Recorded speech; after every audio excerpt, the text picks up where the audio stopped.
tiếp nào. Ok, từ nha.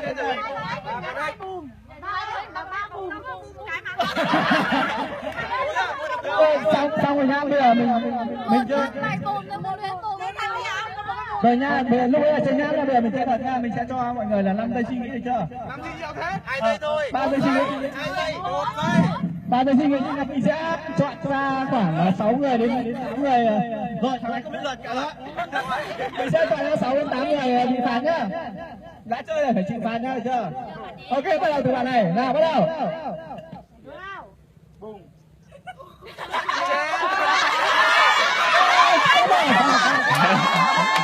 Ok, 13.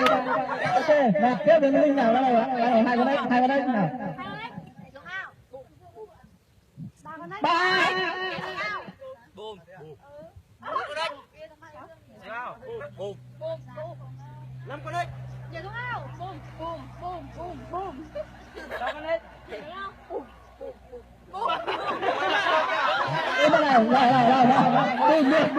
mỗi người chỉ được bùm một lần thôi nha, mỗi người chỉ bùm một lần, ok. Mình sẽ chọn ra 4 bạn bị phạt nhá. Tiếp vào đến bạn này nào. Bắt đầu từ lại từ đầu nào mình đấy.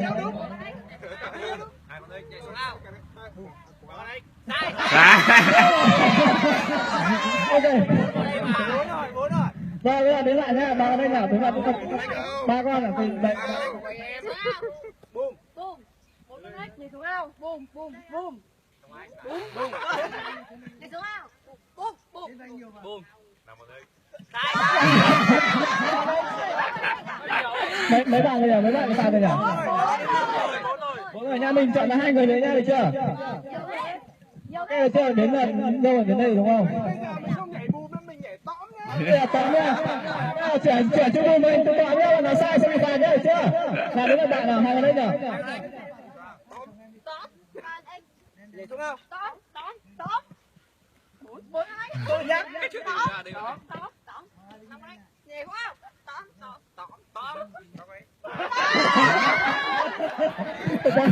Ok, mấy người rồi nhỉ, mấy người nhỉ? 5 người, ok, một người lấy nhá, một người lấy cho đủ đôi nhá, là đến là bạn nào, đúng đấy nhỉ? Nhảy xuống ao. Tóm. 5 con ếch. Ok, rồi. Sai rồi nha. Mày là bốn này. Được chưa? Rồi các bạn đứng vào đây là mình phạt nha, được chưa? Mình sẽ chia đôi ra nhá. Bạn riêng với bạn này nào.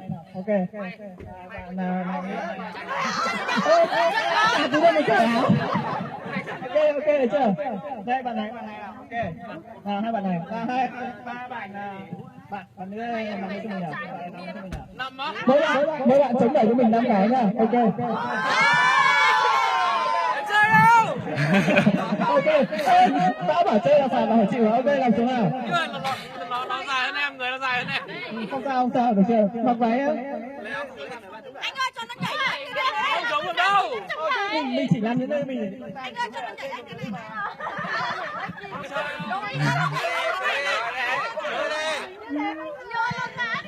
Anh sao được? Chúng 5 cái thôi, yên tâm, các bạn nam khỏe lắm. Nào, nằm xuống nào. Ok, bạn ơi chơi thì chịu phạt. Nào. Bạn ơi làm rửa. Ok. Nằm xuống nào. Các bạn ơi, nhìn mình nhé. Con trai mà không chống đẩy con cái hơi yếu rồi chứ mà. Đây mình sẽ chống đẩy nhé. Nào bạn kép vào nhắm mắt nào. Ok.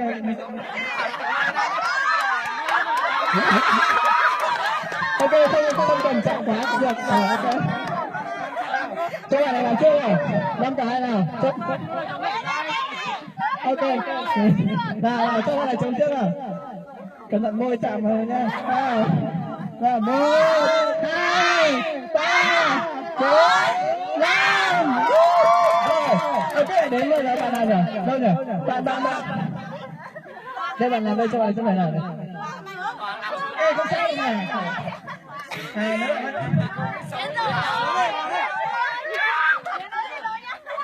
Rồi, ok, nhắm mắt rồi nhá. Rồi, ok. Rồi, là bộ 1, 2, 3, 4, 5. Ok. Nào, thế là bạn.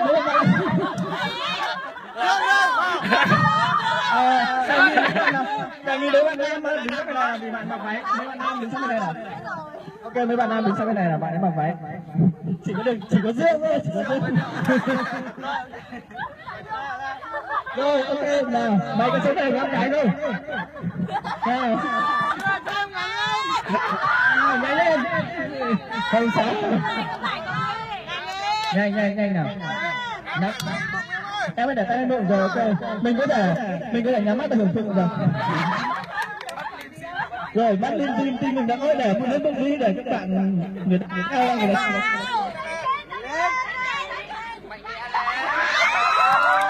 Chuẩn bị nào, anh bảo em không chống này là phải thẳng mây không nhập khẩu lên trời nha, được chưa? Ok là chuẩn bị nào, bắt đầu 1, 2, 3, 4, 5, ok.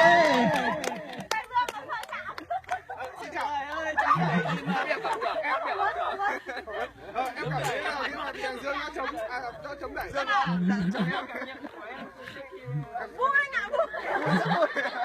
Em có thấy phê không ạ?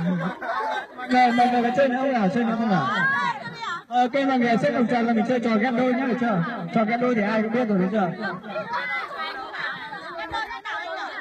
Nào, các bạn xếp vòng tròn nào. Em gặp tìm hiểu mà xếp.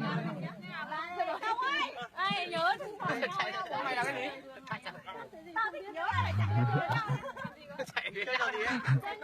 Được chưa? Các bạn ơi, mình bảo là đứng đi vào nào.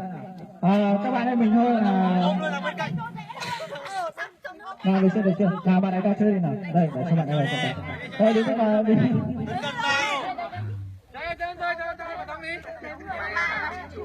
Để chơi các bạn là biết là chơi cho các bạn biết là chơi nhá. Để chơi các bạn biết là chơi cho các bạn biết là chơi chưa? Mình phổ biến qua là chơi nhá, mình phổ biến qua là chơi nhá, được chưa? Đây, các bạn ơi, mình tập trung đây là tập trung đây à? Mình phổ biến qua là chơi nhá. Nào, tập trung đây nào. Các bạn ơi, mình bảo là các bạn ơi nhá, được chưa? Mình bảo là ghép mấy được chưa? Các bạn bảo là hỏi không, các bạn đáp lại là ghép mấy thì mình bảo là ghép ba thì các bạn tìm 3 bạn đến nha, được chưa? Trong 5 giây mà không thừa ra ai thì các bạn sẽ bị vào trong này bị phạt, được chưa? Đấy. Ghép đôi đi anh em. Được chưa? Trò này dễ không nhé, các bạn giãn ra một tí nào, Rồi, ok. Ok, được chưa? Nào, các bạn ơi, không nhãn nha. Các bạn ơi! Ghép mấy! Ghép ba! Rồi.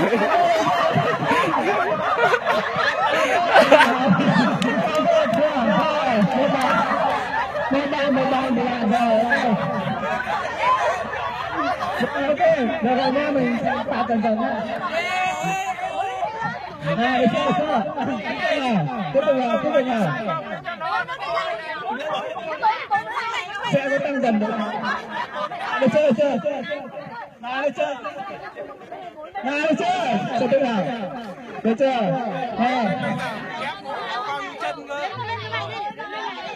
Các bạn ơi, ghép mấy, 2 nam 1 nữ nào. Tôi chết.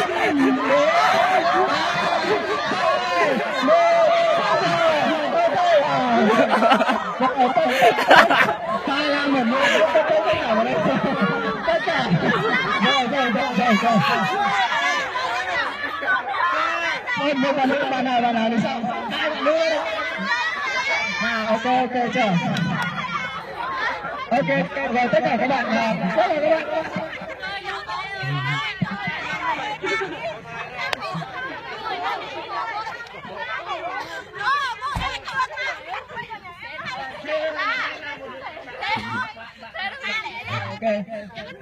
Được chưa? Những bạn nào bị phạt là xếp hình, xếp 2 hàng cho mình nào, xếp 2 hàng dài cho mình.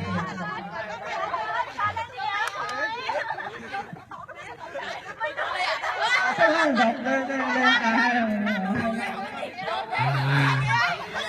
Biết là đâu hay là đâu? Biết là tôi biết được.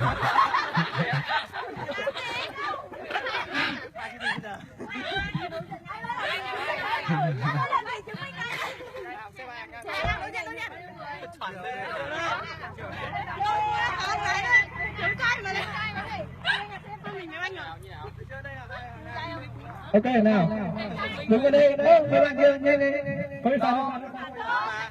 Này nhanh nhanh, đây chưa? Nào, thấy chưa là bạn này lúc nãy chống đẩy bạn Dương nào, đứng bên trên đây nào, đấy. Nào, hai bạn kia, không bắt chống đẩy đến đâu, yên tâm. Thấy chưa? Nào các bạn này giãn rộng ra là giãn rộng ra nhỉ? Rồi, ok, rộng ra. Nào, Minh bà đây. Nếu bạn bị phạt nha, hai bạn kia. Bỏ tay ra. Bạn Dương à? Bỏ tay ra bạn Dương. Mình sẽ phạt Dán rộng ra được chưa? mỗi bạn sẽ hai bạn sẽ dắt tay nhau đi qua đây chưa? Hát một đoạn nhá, hát một đoạn một bài gì đấy, hai bạn cùng hát. Ok, bắt đầu từ bạn Dương nhá. Mình bảo này, không cần nhạc, mình hát một đoạn này nhá. Đây, vừa đi vừa hát mình vừa nhảy, ok được chưa? Được chưa? Ai hát trước thì được. Từ đây. Được chưa? Nhá.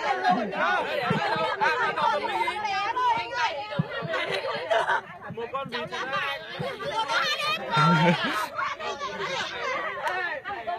cầm tay nhau bước kia tung tăng sân khấu được chưa?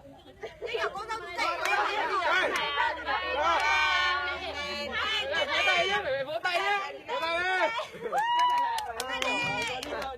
Anh thì có mùi hát mùi nhảy anh. Vừa nhảy.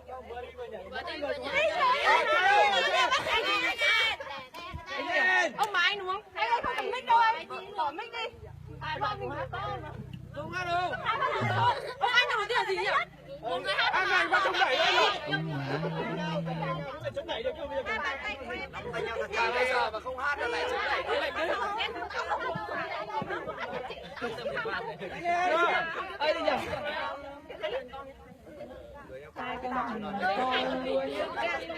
Đuôi ở chung đích hết rồi nhá. Tiếp thế thằng nào hát xong mình làm gì? Hát xong thì sau này cái này nhảy tung tăng nào.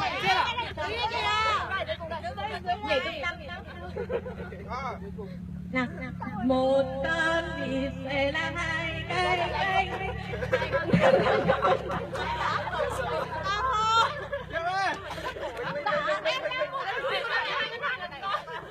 Cái bài con chim non á. Bà. Anh đi không trang đi anh.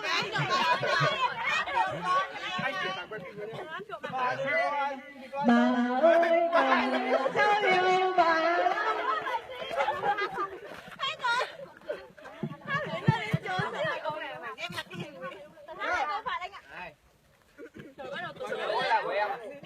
Nào làm gì làm gì? Chia bé lên ba chia. Ăn đi. Chạy cho nhanh. Đây ba phải đi mẫu giáo. Nó bị hát rồi. Bé lên bà. Nó đã đủ đâu anh. Nhưng mà cả tao không biết. Đường nó ngắn khổ. Đường ngắn. Bây giờ đi từ từ nhá. Đi chậm thôi nhá. Không chạy được. Cái gì giờ? Cái gì giờ tao này. Đây, đừng có ai nhặt trẻ không biết đâu. Đâu đi anh. Ăn vừa. Sao hai vòng đâu? Anh thông minh quá. Sao mày hát đi. Đi thật nhanh vào.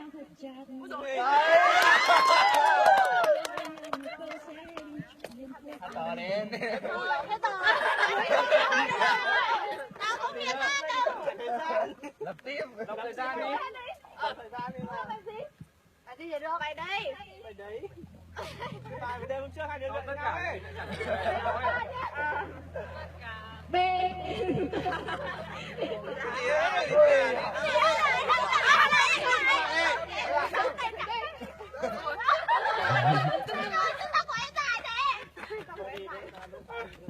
Thôi ngồi nghỉ tí rồi đến đợi giờ. Em đi qua Đợi giờ hoạt đạo. em đi chơi pháo. Đi nữa.